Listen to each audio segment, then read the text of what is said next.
Hello everybody. Okay. Sorry I'm getting this out again late to you guys. But I was waiting for this book to come in. So the new book we're starting, I'm sorry, clearing my throat, is called The Shining Company, by Rosemary Sutcliffe. And it is about 15 chapters, I think. I counted 14 or 15 chapters. So we should be able to get through this book before the end of the year. We may have to occasionally do a couple chapters a week. It's not, the chapters aren't very long, so it should be fine. Just a warning before I start reading this book. Some of the pronunciations in this book are really hard. As far as just names go. They actually give you a guide to pronunciations before you start reading the book. So I'm going to do the best I can with this. Occasionally, I may need to be turning back to this beginning page to look at the pronunciations. So be patient with me for that, because they are definitely different. Even more so than the King Arthur book. So yeah, like I said, it's called The Shining Company. And I read the reviews on this book, and the reviews were really good. I've never read this book, so I'm reading this with you guys.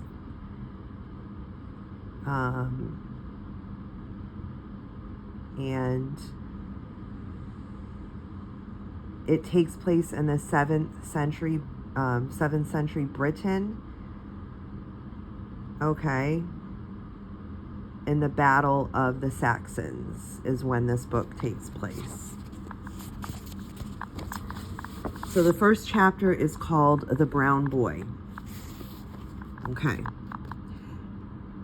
This is Godothin. Anne Mayrin sang it. So spoke forth Anne Mayrin, chief of bards, to King Mynagog in Din Idin, when he made his great song of the men who went to Catriath.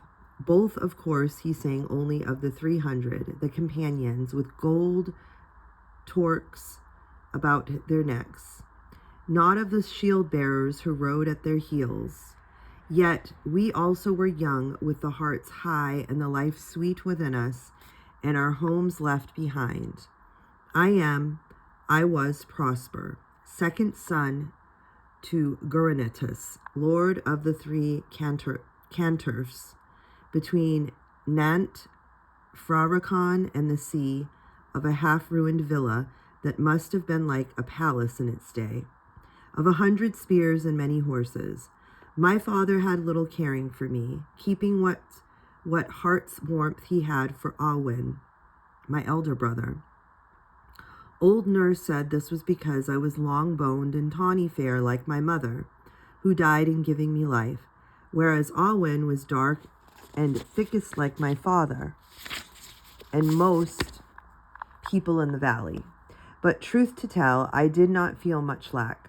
I had the other boys of the kindred to laugh and fight with.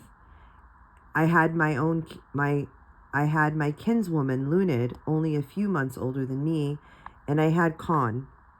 It was my 12th name day when my father gave me Con for a body servant. I was with Titius, my tutor, in the schoolroom, trying to read Herodotus' account of the 300 Spartans at Thermopylae. See, as you guys can see, the names in here are next level. When one of the house servants came to call me to the study, a bar of watery sunlight from the window slanted across the unrolled parchment on the table.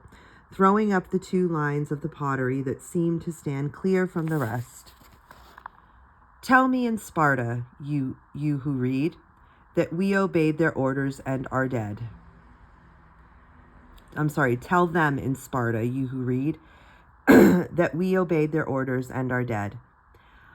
I did not think much about it at the time as I got up and went hopefully to answer my father's summons. But I remember now. A few moments later, I was standing just within the study doorway, staring at the newcomer, a boy of about my own age, brown of skin and hair and eyes, who stood and stared back at me without lowering his head. I was angry and disappointed, for I had hoped for one of Gwen's pups. She had 5, and my father could easily have spared one from the hunting pack. Also, I knew that the boy was not a true gift. He would remain my father's property like all the other bond folk about the place, and I was only being given the use of him, because now that I was 12, I could not, as my father had just pointed out, except old nurse to go on seeing that I had clean tunics and the like.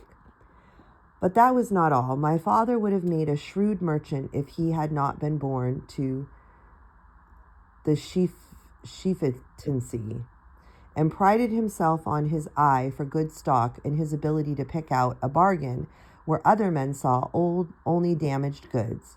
And the boy in front of me was most assuredly damaged goods, standing crooked with his left knee swathed to the size of a pudding in filthy rags.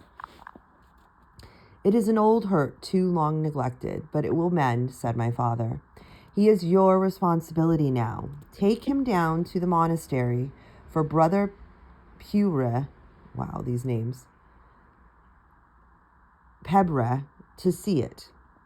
It was the first fine day after a long week of spring storms, and I could think of better things to do with it than trail my new and unwanted body servant down to the Holy Brother for tending, when old nurse could have seen to it just as well.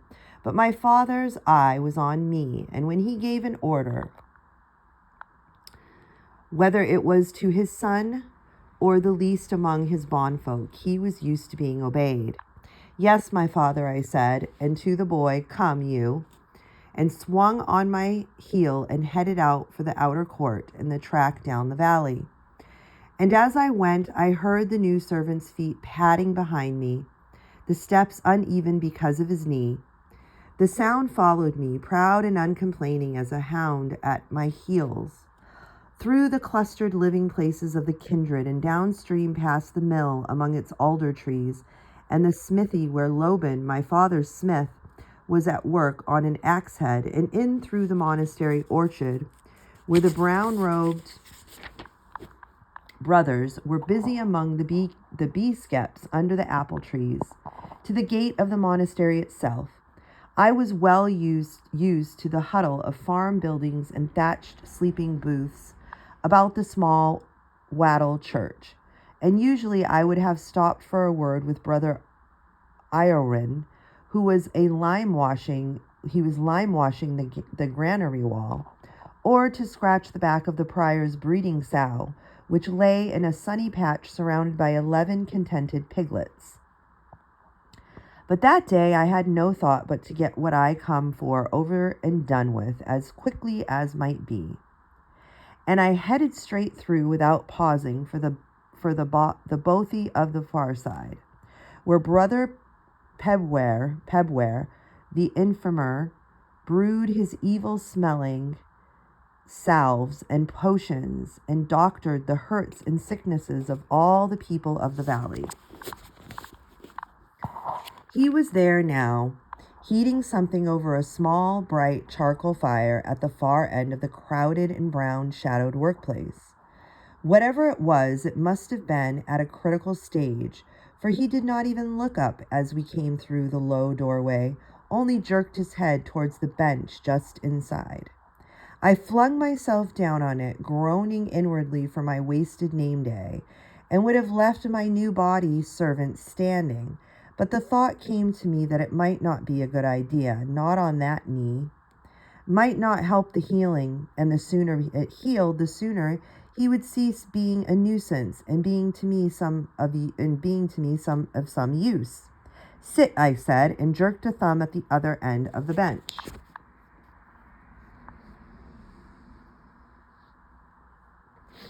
Sorry, I'm just rubbing my eye. Okay. He sat, sticking his left leg awkwardly out in front of him, and stared through the doorway to where the first swallows were darting and swooping in the sunshine. The brew in the pot came to a boil, and Brother Pebware threw in broad-leaved herbs from the pile beside him. There was a hiss like fiery serpents, and another smell was added to the heady reek of spices and simples that already filled the place, and the pot went off to boil. Brother Pebware brought it up again 3 times very slowly and then drew it back to the side of the fire. It can see to itself for a while now, he said, and looked up for the first time. God's greeting to you, my son, and who is this that you bring with you? My new servant, I told him. My father handed him over to me this morning, but he has some kind of hurt on his knee, and so I bring him to you. The infirmary nodded. So then let us be looking what it is to be done. He came out from his crowding shadows and squatted down beside the boy and began to loosen the knot of the clumsy bandages. Brother Pebware was a snub-faced little man with not much more shape to him than an egg, but he had the kind of hands that should belong to a harper, and he used them just as surely as he loosed the strained and stiffened rags. What name do they call you by? He asked, seeming to have forgotten me entirely. Con, said the brown boy, sounding as though his mouth was dry. And I looked round at him, somehow surprised. I had been so taken up with the disappointment at being given a body servant when I wanted a hound pup that I had never even thought about him having a name, let alone thought to ask it. Brother Pebware said, Then Con, sit very still, and I will hurt you a little as possible, and he began to ease back the makeshift bandage.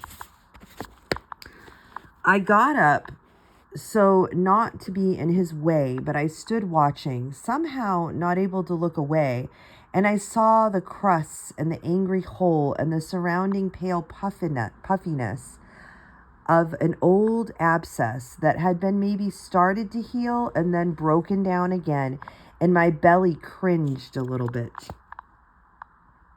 How did this come about? Brother Pebware asked. A mule kicked me. The dryness and the careful levelness were still in Con's voice. And so, how long ago? 2 months, maybe 3. That is too long, but now we still start the mending. The little man got up, rubbing his own knees. Like a lot of older brethren, he had pains in them when there was rain about, too much kneeling, I suppose, and hobbled away into the shadows beyond the brazier and began to gather up some things that lurked there. In a while, he came back with fresh bandage linen and water from the big crock and in the corner, and squatting down again, he began to bathe the place. When the bathing was over, he poured in a few drops of yellowish liquid from a small, sinister-looking flask. Con drew in a breath through shut teeth, but made no other sound. And Brother Pebware spread thick dark salve on a pad of linen and bound it over the old hurt. There, he said by and by, gathering up the tools of his craft, all's over for one day. Am I to send him back tomorrow? I asked. At least the boy knew the way now and could bring himself down. But the infirmary shook his head. I have other ills to tend. Give him over to the old nurse tomorrow. She has as much skill as I in the healing of wounds. Bring him to me once when the healing is complete, and all will be well in Christ's name. A short while later, with Con again padding hound-wise behind me, I was heading back through the monk's orchard, onto the old chariot track that led homeward up into the valley. It is strange how it lies clear in my mind even now, every detail of that day. The great head of Ur Wadifra, away from the lesser hills that close the valley, rising into the drifting spring sky, still wearing its mane of last winter's snow. The alders above the mill already hazed with a thin first leaf, and my father's mares in the inn pastures beginning to show the weight of their unborn foals. And I remember, too, tipping back my head and seeing the broad outthrust shoulder of the high moors that seemed almost too close to the valley, and the blunt turf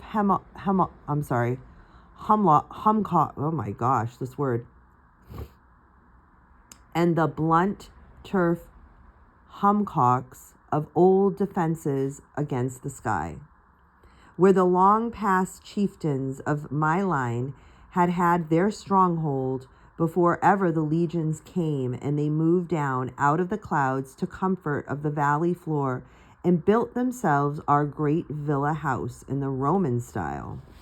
The old track led up between the thatched house places of the kindred straight to the timber gate,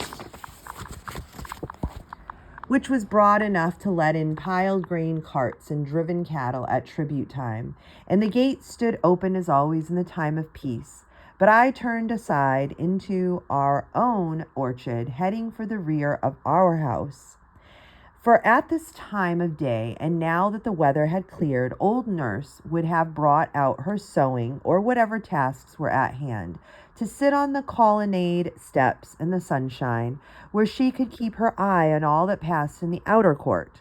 I knew that I would have to tell her every detail of Con and his injured knee and Brother Pebware's leeching of it, but I was in no mood for that just then. Old nurse was so old that her memories went back far enough to join when men whose own memories touched the time when the legions had scarcely left Britain, and she had spoken in her youth with men who had spoken with Arthur Pendragon, he that among his own hills was still called Artus the Bear. At least that was old nurse's story. She was almost as good as a storyteller as my father's harper. She was a curious as a squirrel, and so I made for the little postern gate behind the bathhouse, meaning to take a shortcut across the herb garden to my own sleeping quarters, and found myself having to tell most of it to Lunid instead. Lunid, my kinswoman, had been brought up under our roof since her parents had died of the fever that comes sometimes in the spring after a mild, wet winter, and neither of us could remember a time when we had not been together, so that it was almost as though we were brother and sister. She was squatting on her heels where the wood violets grew thick under the thorn hedge, searching among the heart-shaped leaves when we came in through the postern. I whistled and she looked round and saw us. Then she got on her feet and came running, thrusting the dark wings of hair back from her face as she came. "There is flesh salmon out of the ware for supper," she said. "At winter's end, after the months of dried and salted stuff, that made good hearing." But her eyes were going over my shoulder. "That is the new servant, old nurse was telling me." "Old nurse talks too much," I said. "Why? It is not a secret, is it? Everybody knows that uncle has bought you a boy from the traders to be your body servant." She looked him up and down with her interest. It was not every day that one saw a new face, even a servant's face, in the valley, and her gaze found Brother Pebware's bandage. "He has a hurt knee. He was kicked on it by a mule 3 months ago, and the place hasn't healed properly. That's why Father got him cheap." "Poor boy," she said, and her voice softened. We had been talking about him as though he were a horse or an arm ring, as though he were not there at all. but now she spoke to him direct. "Have you a name, boy?" He nodded. "Then what is it?" "Con. They used to call me Con." "That's not a name of our people. Where are you from?" "From Iru, before the man traders came." He spoke steadily, but his voice had a raw edge to it.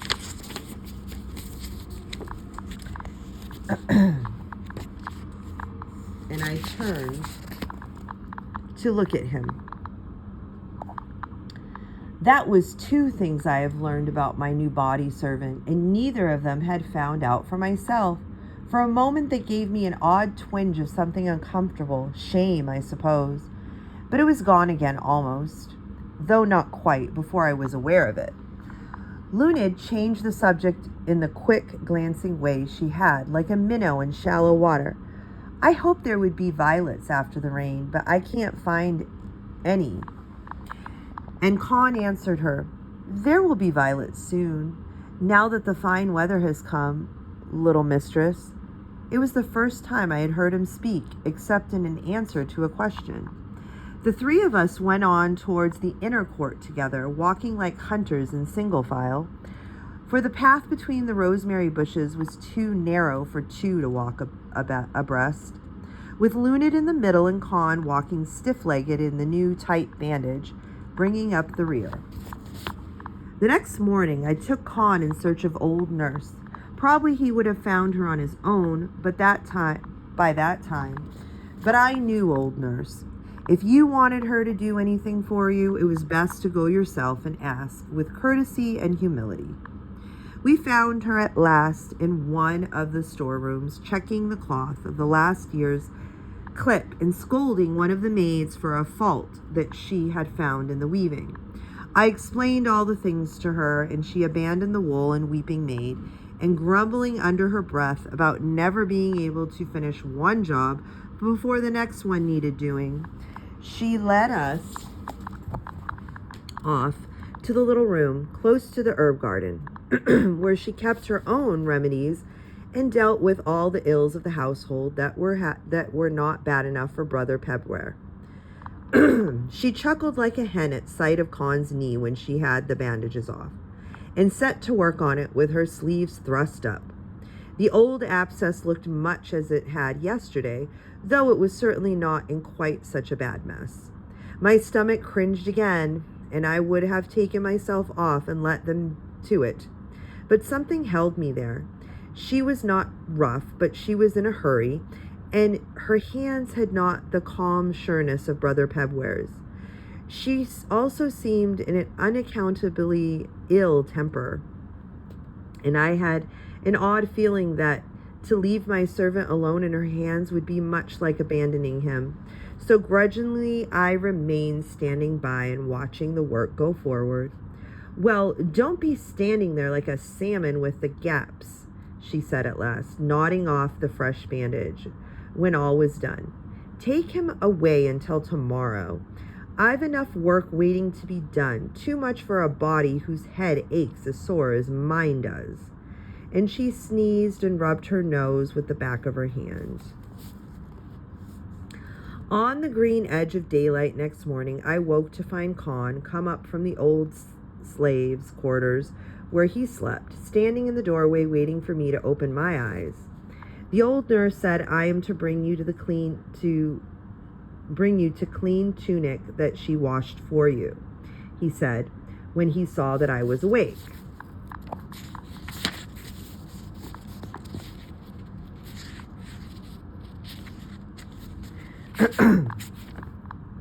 I flung back the warm sheepskin rugs and struggled up, yawning. The morning still had a chill to it, and I grabbed the tunic he held out to me and pulled on the warm folds of saffron wool and demanded my belt.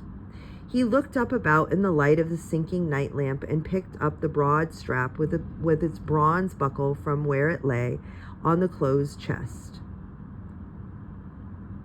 As he turned with it, the skirt of his tunic swung out, and I glimpsed the paleness of bandaged linen and I glimpsed the paleness of bandaged linen under it. Did she seem to be in a sweeter temper this morning? I asked. He shook his head. I'd not be knowing, master. She's taken to her bed with the head cold that she was brewing yesterday. One of the women gave me your tunic and the message. And that left the problem of who was going to dress Khan's knee. Not that there was any problem really. Plenty of other servants could do it. Only Khan was a stranger.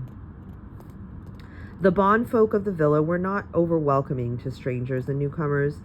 I could send him back to Brother Pebware, of course, but that seemed somehow a poor-spirited kind of thing to do.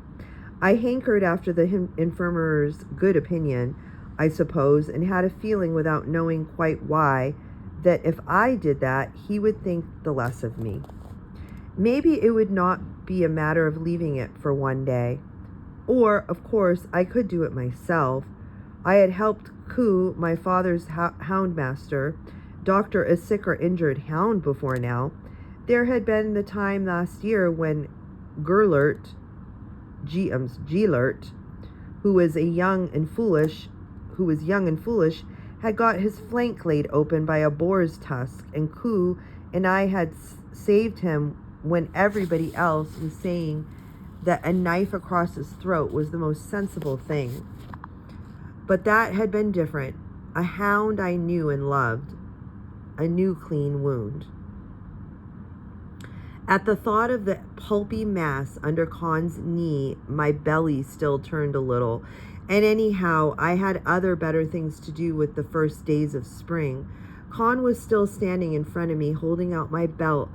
I took it from him and put it on. Go back and get the thing she used yesterday from the old nurse. He looked at me questionably, and I realized that we had not, in fact, mentioned his knee this morning. And he had no idea what I was talking about. Your knee. Someone's got to do it. Best be me.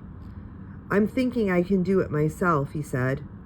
I dragged the strap tight through its bronze buckle. Don't be stupid. Nobody can do that kind of thing properly himself. Get the stuff from old nurse, and don't forget some warm water, and take it down to the bathhouse. That will be the best place to do it. And when he departed on his errand, I went out into the growing light and headed for the bathhouse myself. There would be no one there at that hour of the morning, though I could hear voices and the sounds of movement from the kitchen quarters and the stable court, the whole villa waking to life, and the new day all around me. It was really only Lunid and the other women of the household, and very occasionally my father, who used the bathhouse now, and then only the plunge bath, for the hypocas that had heated the sweating chamber in the high and the far-off days had long since fallen into ill repair. Sorry, I have to rub my eyes again. They're watery. Okay. We're almost done, guys. When the bathhouse was in use, pails of hot water had to be carried in, and thick linen towels, and there would be a great coming and going, and the rest of the time it moldered quietly.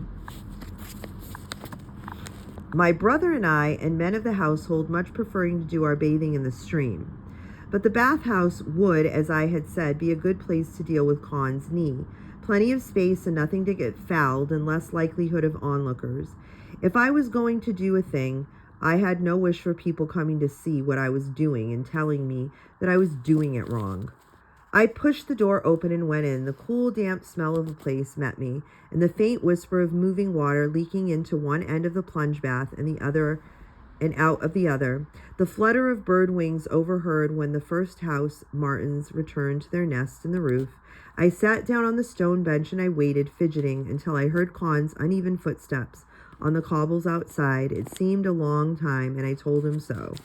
He sat down the things that he carried on the end of the bench, and he took a while to get It took me a while to get the things from old nurse. She was threatening to get out of her bed, too. Well, now that you are here, pull the stool into the doorway where there's light to see by and sit down, I told him. The water that he had brought with him in a covered bowl was still too hot. I took it over to the carved linen mask, whose trickle fed the plunge bath, and poured cold water into it till I judged it cool enough, collected the big bronze rinsing basin from the corner, and came back to the doorway where Con was sitting rigid, staring out into the early sunshine, just as he had sat in Brother Pebware's doorway 2 days ago.